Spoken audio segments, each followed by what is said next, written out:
નમસ્કાર મિત્રો, દેશ અને દુનિયા તેમજ ગુજરાતના મહત્વના સમાચારમાં આપનું સ્વાગત છે। આજના મહત્વના સમાચાર મેળવવા માટે વિડીયોને અંત સુધી જોતા રહો। સૌથી પહેલા આવા જ સમાચાર મેળવવા માટે આ ચેનલને સબસ્ક્રાઇબ કરવાનું ના ભૂલતા। ત્યારબાદ સમાચારમાં આગળ વાત કરીએ તો દર મહિનાની પહેલી તારીખે દેશના મોટાભાગના નિયમોમાં ફેરફાર થતો હોય છે।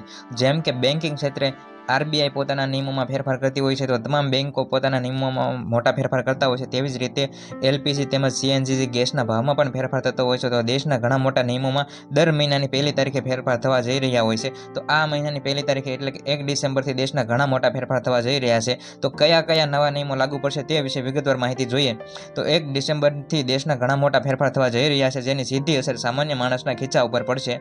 યુનિફાઈડ પેન્શન સ્કીમ પસંદ કરવાની અને જન્મ પ્રમાણપત્ર જમા કરવાની છેલ્લી તારીખ 30 નવેમ્બર જાહેર કરી દેવામાં આવી છે। જો પેન્શનને આ કામ પૂરું ન કર્યું તો પેન્શન અટકી શકે છે। ઉપરાંત ટેક્સ સંબંધિત દસ્તાવેજો સબમિટ કરવાની પણ આ છેલ્લી તારીખ જાહેર કરવામાં આવી હતી। તો મિત્રો, જે પેન્શન સંબંધી અને ટેક્સ સંબંધીની જે કામગીરી સાથે સંકળાયેલા લોકો ખાસ ધ્યાન આપે। તેમજ એલપીજી સિલિન્ડર અને એટીએફના ભાવમાં પણ ફેરફાર થવાની શક્યતા છે। મિત્રો, એલપીજી અને જે ગેસની કંપનીઓ છે તે દર મહિનાની પહેલી તારીખે પોતાના ગેસના ભાવમાં ફેરફાર કરતી હોય છે અને તે પોતાના ભાવમાં જે વધારો કર્યો હોય છે કે તે ઘટાડો કર્યો હોય છે તે પોતાની ઓફિશિયલ વેબસાઇટ ઉપર તે ભાવ નવા જાહેર કરતી હોય છે। તો મિત્રો, જેવી જ અમને ઓફિશિયલ તેમની વેબસાઇટ પરથી માહિતી મળશે તેવો જ અમે તમને નવો ભાવ જાહેર કરી આપશું। સંકળાયેલા રહો ગુજ્જુ માસ્ટર ન્યૂઝ ચેનલ સાથે અને ત્યારબાદ નેક્સ્ટ સમાચારમાં આપણે આગળ વધીએ। ત્યારબાદ ખેડૂત સમાચાર ઉપર એક નજર કરીએ। માવઠાથી થયેલા નુકસાન અંગે સરકારે 21.70 લાખ અરજીઓ મળી આવી છે અને તેની અંદર 1.38 લાખ અરજીને મંજૂરી કરી સહાયની પ્રક્રિયા હાથ ધરવામાં આવી છે। ત્યારબાદ 5 જિલ્લામાં 2 લાખમાંથી 32,000 અરજીઓ મંજૂર કરાઈ છે। બીજી અરજીઓ પર કામ ચાલી રહ્યું છે, જ્યારે રાજ્ય સરકારે અત્યાર સુધીની અંદર વાત કરીએ તો 1.22 લાખ લોકો પાસેથી ટેકાના ભાવે ખરીદી કરી છે અને એમાંથી 2.74 લાખ મેટ્રિક ટનથી વધુ મગફળીની ખરીદી કરવામાં આવી છે। ખેડૂતોને 100.84 કરોડ રૂપિયા ચૂકવવામાં આવ્યા છે। શું તમે ફોર્મ ભર્યું હતું? તમને પૈસા મળ્યા? જો ના મળ્યા હોય તો કોમેન્ટ કરજો, કેમ કે કેટલાક ખેડૂત મિત્રો આમાં નથી મળ્યા, તો તે પ્રક્રિયા ચાલુ છે, તો તમને મળી જશે। ત્યારબાદ સમાચારમાં આગળ વાત કરીએ તો ભારત સરકાર વીજળીના કાયદામાં સુધારા કરવા જઈ રહી છે, જેના પછી વીજળીની જે કિંમત છે લાઇટ બિલની, તેની અંદર મોટા ફેરફાર થવા જઈ રહ્યા છે। તો વીજળીની કિંમત એટલે કે કોસ્ટ રિલેટિવ ટેરિફના આધારે નક્કી કરવામાં આવશે।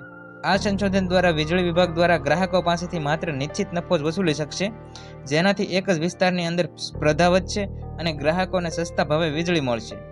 આ નવો કાયદો ઉત્તર પ્રદેશ, દિલ્હી, ગુજરાત સહિત ઘણા રાજ્યોમાં લાગુ થઈ શકે છે। આનાથી સબસિડીના બધા જે ગ્રાહકો છે તેમને પર બોજ હળવો થશે। ત્યારબાદ ખેડૂતો માટે એક મહત્વના સમાચાર લઈને આવ્યા છે, તો જોઈએ સમગ્ર માહિતી। તો ગુજરાત રાજ્યના ખેડૂતો માટે એક મહત્વના સમાચાર સામે આવ્યા છે। રાજ્યના કૃષિ મંત્રી જીતુભાઈ વાઘાણીએ જાહેરાત કરી છે કે ખેડૂતો પાસેથી સોમવારથી ડાંગરથી ટેકાના ભાવે ખરીદી શરૂ કરી દેવામાં આવશે। આ નિર્ણયથી ડાંગર પકવતા ખેડૂતોને તેમના પાકના યોગ્ય ભાવ મળી રહેશે। ઉપરાંત વિગતવાર વાત કરીએ તો કૃષિ મંત્રી જીતુભાઈ વાઘાણીએ રાજકોટની અંદર જાહેર સભાની અંદર જાહેરાત કરી હતી। ડાંગર માટે પ્રતિ હેક્ટરે 1500 કિલોગ્રામ ડાંગરનો જથ્થો નોંધણી થયેલા ધરતીપુત્રો પાસેથી ખરીદી કરવામાં આવશે। તેમણે એમ પણ કહ્યું કે સોમવારે 24 નવેમ્બરથી આગામી 31 જાન્યુઆરી 2026 સુધીની આ ખરીદી અન્યે ડાંગર માટે રાજ્યભરમાં કુલ મળીને 113 જેટલા ખરીદ કેન્દ્રો ચાલુ કરવામાં આવ્યા છે। એટલે કે ગુજરાતની અંદર 113 જેટલા ડાંગર માટે ખરીદ કેન્દ્રો ચાલુ કરવામાં આવ્યા છે અને તેની અંદર જે ટેકાના ભાવની જે ખરીદી થાય છે તે કરવામાં આવશે। ત્યારબાદ વિગતવાર વાત કરીએ તો આ ઉપરાંત બાજરી માટે 150 કેન્દ્રો અને જુવાર માટે 50, મકાઈ માટે 82 અને રાગી માટે કુલ 19 નિયત કેન્દ્રો પરથી ખરીદી કરવામાં આવશે।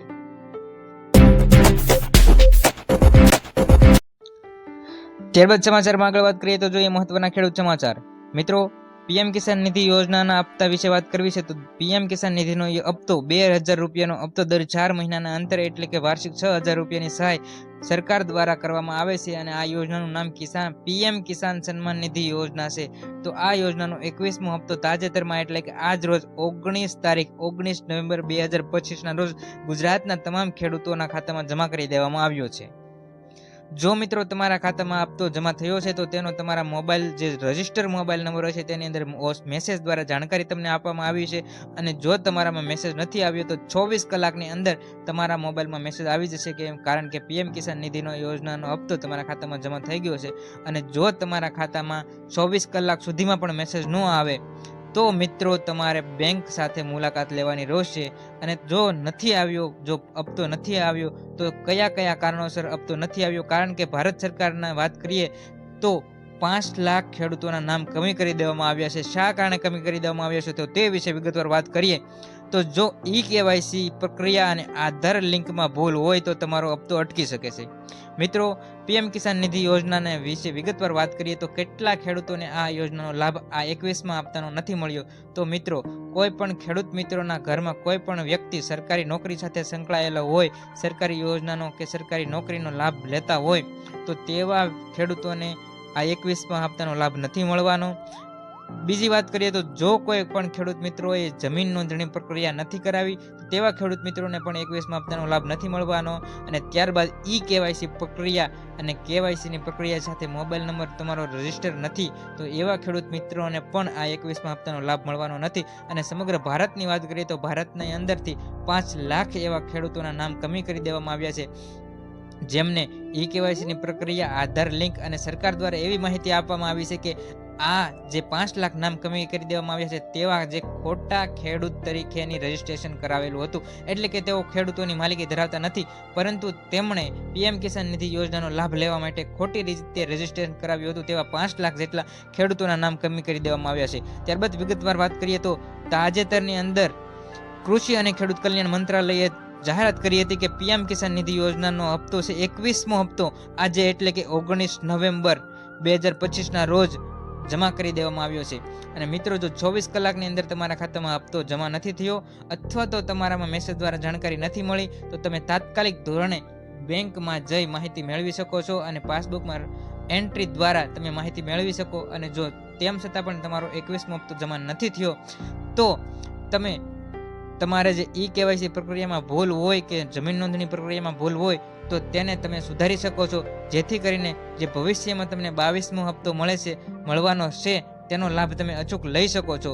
અને ખાસ કરીને આ પ્રક્રિયા, જો તમારે હપ્તો નથી મળ્યો તો આ તમામ બાબતોને ચેક કરી લેવી જરૂરી છે, કારણ કે જો આ બાબતોમાં કોઈ ભૂલ હોય તો તમે આગામી હપ્તાનો લાભ લઈ શકો તેને સુધારી, અને જો કોઈ પણ ભૂલ હશે તો તમે આગામી એક પણ હપ્તાનો લાભ નહીં લઈ શકો. એટલે કે તાત્કાલિક ધોરણે આની માહિતી તમારે એકત્ર કરવી જરૂરી છે.